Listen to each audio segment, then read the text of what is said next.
최근 언론에 한국 해군이 우크라이나 전쟁 양상과 현대 해상전의 변화를 고려하여 경항모보다는 드론 항모 건조를 계획하고 있다는 소식이 전해졌습니다. 우리나라 해군의 항모 이야기를 하려면 대형 수송함인 독도함에 대해서 먼저 이야기를 해야 할 것 같습니다. 그것은 독도함은 한국 해군의 첫 대형 수송함이자 미래 항모를 미리 준비한 시험대라 할 수 있기 때문입니다. 오늘은 그 독도함의 이야기를 해보겠습니다. 대항해군은 1990년대 초중반부터 대한민국 해군과 정부가 제기하여 추진해 온 전략 개념으로 핵심 내용은 국가의 경제안보 이익을 지키기 위해 원해에서 작전 주둔할 수 있는 해군 전력을 구축하는 것이었습니다.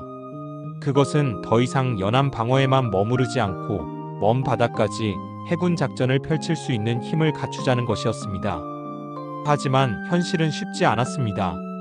항공모함을 확보하는 것이 최선이겠지만 그 당시에 항모를 건조하기에는 예산뿐 아니라 기술도 부족했습니다. 그 대신에 대규모의 병력과 장비를 실어 나르고 헬기를 띄워 상륙작전과 여러가지 작전을 지원할 수 있는 다목적 함정이 필요했던 것이었습니다. 그렇게 시작된 사업이 바로 대형 수송함 프로젝트였습니다. 1990년대 말에서 2000년대 초 한국 해군은 딜레마에 빠져 있었습니다. 대항해군 건설의 기치 아래 전투함 즉 대함대 공대잠 전력의 증강이 시급했습니다. 그러나 다른 한편으로는 원거리 작전 능력 즉 해병과 장비를 멀리 보내고 지휘 통제를 할 수 있는 플랫폼이 필요했습니다. 그리고 그 당시에는 예산은 한정돼 있고 정치적 산업적 부담도 컸습니다. 결국 선택의 문제였습니다. 더 많은 전투함인가, 다기능 대형 수송함인가. 전투함을 한 척 더 건조한다는 것은 함정 숫자의 증가를 의미합니다. 그러나 해군이 진정으로 원했던 건 우리나라의 영토를 지키고 국민의 생명과 재산을 보호하며 해외 즉 원거리에서의 임무에도 투입이 가능한 유연한 해군력이었습니다. 그래서 제기된 대형 수송함 건조 사업에 대형 수송함이 대항해군의 문제를 해결할 현실적 대안이었나 하는 질문이 쏟아졌고 이를 극복하기 위한 해군의 대응 논리는 다음과 같았습니다. 첫째, 다목적성입니다. 상륙지휘함은 상륙작전, 병력수송, 헬기기지, 지휘통제 플랫폼, 재난구호 플랫폼 등 최소 4가지 임무를 동시에 수행할 수가 있습니다. 이것은 전투함 한두 척의 전투 전용의 기능보다는 비용 대비하여 활용도가 더 높다는 것이었습니다. 둘째, 전략적 유연성입니다. 적은 수의 전투함으로는 해상 통제력을 유지하는 데에는 한계가 있습니다. 독도함 같은 플랫폼은 해병 전개를 통해 지역 통제력과 현존감을 빠르게 확장할 수가 있다는 것이었습니다. 이것은 상대국의 강력한 억지력으로도 작용하게 됩니다. 셋째, 연합작전입니다. 한미연합작전에서 미국의 LHDLHA형 플랫폼의 존재는 합동상륙인도주의 작전에서 핵심 자산입니다. 그것은 동맹과의 운영의 호환성을 고려하면 그 파급 효과가 크다 할 것입니다. 넷째, 예산에 대비한 산업 현실과의 타협입니다. 같은 예산으로 전투함 여러 척을 건조하기보다 다기능 대형함을 건조해 장기간 다양한 임무로 재사용하면 예산 효율성이 큽니다. 또한 국내 조선업에 대한 대형 프로젝트 제공으로 산업적 파급 효과인 고용과 관련 기술이 증대된다는 것입니다. 다섯째, 비전투 임무입니다. 재난구호 피난 등 국민 안전 임무에서 즉각 투입 가능한 플랫폼의 가치는 계량화하기 어렵지만 정치적으로도 매우 큰 의의가 있다는 것입니다. 그리고 여섯 번째, 항공모함 전초전입니다. 완전한 항공모함을 당장 보유할 수 없다면 헬기 기반 대형 수송함으로 항모 운용 개념을 숙련시키는 것은 점진적이고 안전한 접근일 것입니다. 이는 단계적 도약 전략 스텝업을 가능하게 합니다. 이에 대해 일부에서는 전투함을 더 사는 게 더 긴급하지 않나 하는 의견도 많았습니다. 맞습니다. 단기 전투 능력 증강은 필요합니다. 그러나 전투함만으로 국익의 모든 스펙트럼을 채울 수는 없습니다.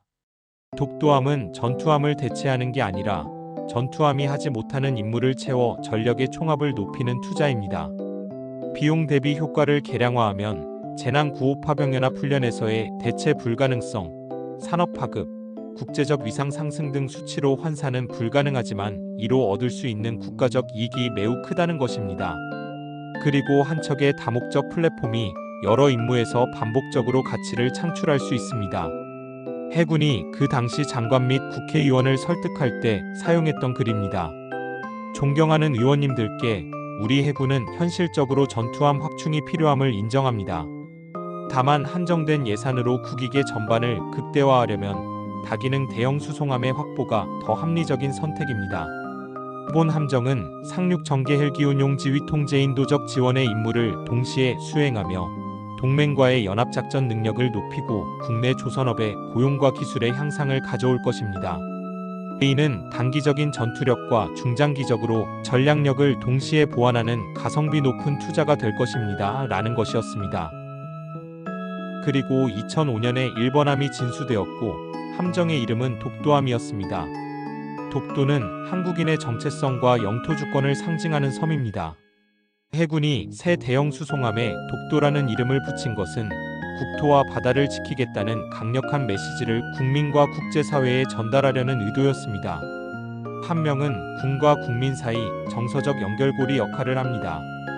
독도라는 이름은 국민적 관심과 자부심을 불러일으켜 정치적 사회적 지지를 얻는 데 효과적이었습니다. 그러나 독도가 일본과 영유권 분쟁의 대상이기도 하므로 함명은 분명한 외교적 신호로 받아들여졌습니다. 명명 발표에 대해 일본 측은 유감을 표명했고 한일 간 외교적 논쟁이 촉발되기도 했습니다. 즉 우리나라의 입장에서는 의도적으로 주권 표지를 선포한 효과가 있었던 것이었습니다. 독도함은 헬기 운용 상륙 지휘 인도적 지원 등 다목적 능력을 가진 해상 주권 투사의 플랫폼이었던 것이었습니다. 독도함이라는 이름은 독도 수호 의지라는 상징과 영해 영토 수호, 원거리 전개라는 실제 임무가 맞물려 있었습니다. 이후 후속함을 마라도함이라 명명한 것에서도 볼 수 있듯이 해군은 전략 해역 영토인 섬의 이름을 함명으로 삼아 각 지역 수호 의지를 표명하는 관행을 이어가고 있습니다. 이는 단발적 선정이 아니라 지역 수호 의지 표명이라는 일관된 명명 정책의 일부입니다.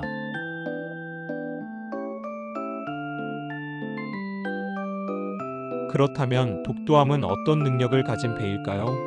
길이 200m, 만재 배수량 18,000톤 이상이고 웰독을 갖추어 상륙주정, 상륙돌격장갑차 등을 실을 수 있고 비행갑판 위에는 6에서 7대의 헬기가 동시에 뜨고 내릴 수 있습니다.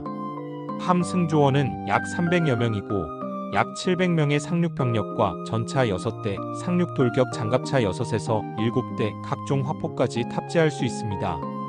근접대 공방어 무기로 랭과 CIWS로 골키퍼를 장착하고 있습니다. 그리고 솔계급 공기부양정을 2척 수용이 가능합니다. 건조 비용은 2005년 기준 약 3,200억 원이었습니다. 한마디로 독도함 한 척이면 작은 규모의 상륙작전을 통째로 실행할 수 있는 것입니다. 외형만 보면 사실상 헬기 항모입니다.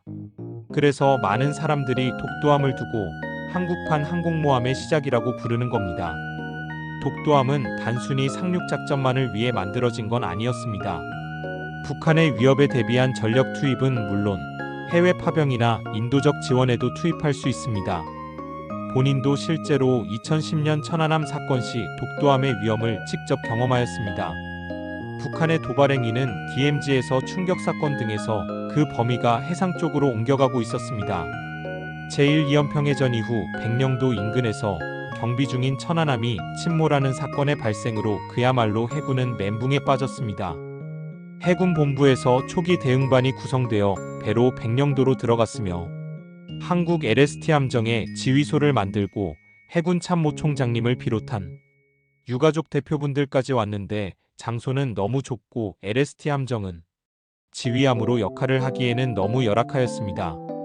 그런데 사건 발생 후 며칠이 지나 독도함이 백령도 근해에 도착하여 지휘소를 독도함으로 옮겼습니다. 그때 미 해군의 지휘함으로 블루리지 LCC-19 지휘함을 건조하여 각종 훈련 시 운용하는지 그 이유를 실감하였고 이런 함정을 미리 계획하고 건조한 선배분들의 해안에 여러 번 감사를 하게 되었습니다. 독도함에는 상륙군을 위한 지휘소와 시스템이 마련되어 있어 화상회의는 물론 각종 사건을 지휘하고 상부에 보고가 가능하였고 비행갑판이 있어 국가 고위급과 미해군 인력 등을 헬기로 수송이 가능하여 효과적인 대응이 가능하였습니다. 무엇보다도 생활 환경이 쾌적하여 오랫동안 당직 근무 이후에 회복하는데 너무 좋았던 기억이 있습니다. 그 이후도 독도함은 대규모 훈련에서 핵심 기함으로 활약했습니다. 또한 재난구호 작전이나 국제연합활동에도 활용될 수 있도록 설계되었습니다. 즉, 독도함은 전쟁만을 위한 배가 아니라 전쟁과 평화 모두를 위한 배였던 겁니다. 무엇보다 중요한 건 독도함이 한국 해군에게 항모 운용 개념을 연습할 기회를 주었다는 점입니다. 헬기 갑판을 어떻게 운영할 것인지, 수송과 상륙 작전을 어떻게 통합할 것인지, 그리고 기함으로서의 지휘 기능을 어떻게 발휘할 것인지, 독도함의 경험 없이는 지금 논의되는 한국형 경항모도 존재하기 어려웠을 겁니다. 독도함은 말 그대로 미래 항모 시대의 전초전이었습니다. 여러분, 독도함은 단순한 대형 수송함이 아닙니다. 그것은 한국 해군이 바다를 지키겠다는 약속이자 미래 항공모함으로 가는 첫걸음이었습니다. 오늘날 우리는 경항모, 드론 항모를 이야기하고 있습니다. 하지만 그 모든 시작은 바로 이 독도함에서 출발했다는 사실을 잊지 말아야겠습니다. 독도함은 단순한 상륙 지휘함을 넘어 한국 해군이 대양으로 나아가기 위한 첫걸음이자 미래 항공모함 시대를 준비한 전초기지였습니다. 취역 이후 재난구호, 해외 파병, 지휘 통제 임무까지 수행하며 전쟁과 평화 모두를 위한 함정임을 증명했습니다. 하지만 이번함 마라도함이 독도함보다 14년이나 늦게 건조된 것은 당시 해군이 당면한 예산의 제약, 전략적 우선순위, 운용 개념의 혼선, 그리고 주변 안보 환경 변화가 복합적으로 작용한 결과였습니다. 다음 이야기는 독도함의 후속함인 마라도함 이야기로 찾아뵙겠습니다. 좋아요와 구독은 영상을 만드는 데 많은 힘이 됩니다.